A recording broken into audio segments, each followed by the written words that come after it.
There are a lot of adjusters deployed across the U.S. working hailstorms right now. If you work one of those hailstorms, the insurance carrier is going to have you complete a test square on each directional slope. A test square is where you mark off a 100 square foot area.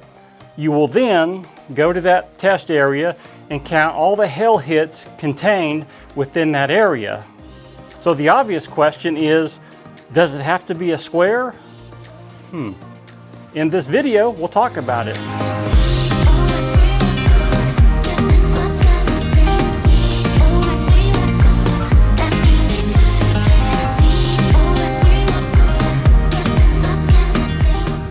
Hey everyone, this is Andy with Patterson Adjuster Training, where I want to give you the tools to build your career as a full-time claims adjuster.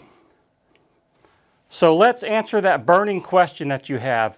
A test square does not need to be a square. I've been out on some roofs with some new adjusters who would try to measure out a perfect 10 by 10 square, although the roof really wouldn't cooperate with them. I understand their confusion. After all, it's called a test square. It actually is a test area. There are some slopes that don't allow you to get a perfect square. In this case, you have to use what you have. So let's go out to a customer's house and I'll show you what I'm talking about.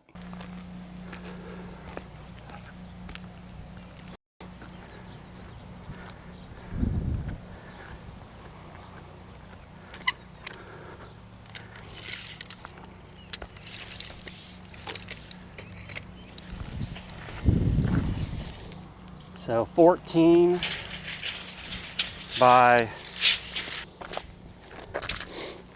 16.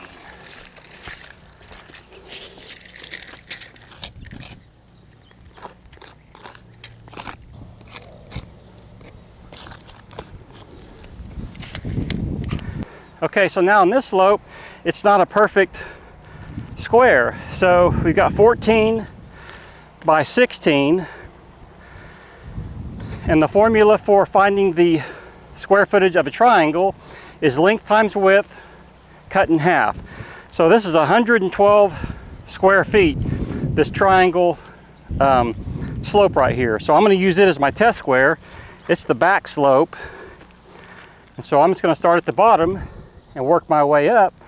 And then whatever I find, I'm just going to mark it. Back equals 0. But what I wanted to show you, it doesn't have to be a perfect square. As long as it equals 100 square feet, you're good. On the roof, you noticed I measured out a 14 by 16 area, which is actually 112 square feet. This is more than the 100 square feet of a normal test area the carrier requires. Now, it's not the end of the world if your test square ends up being a little more than 100 square feet.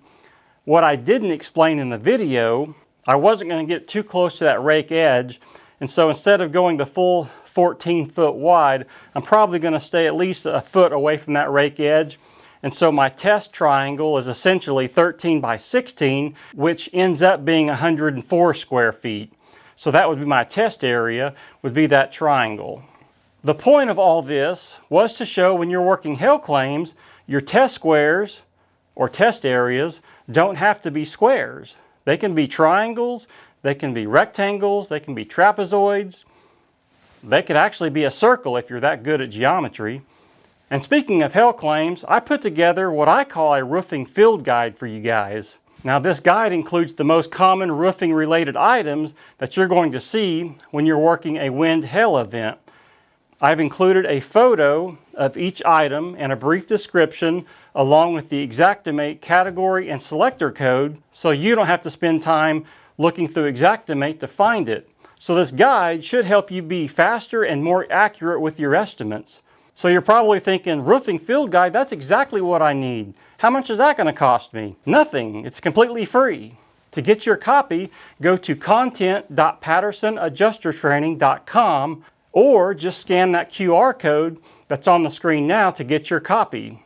I built this for you guys and I trust that it will help you. Anyway, go to content.pattersonadjustertraining.com or scan that QR code that's on the screen now to get your copy. Anyway, guys, I hope that video helps. I will see you in the next one.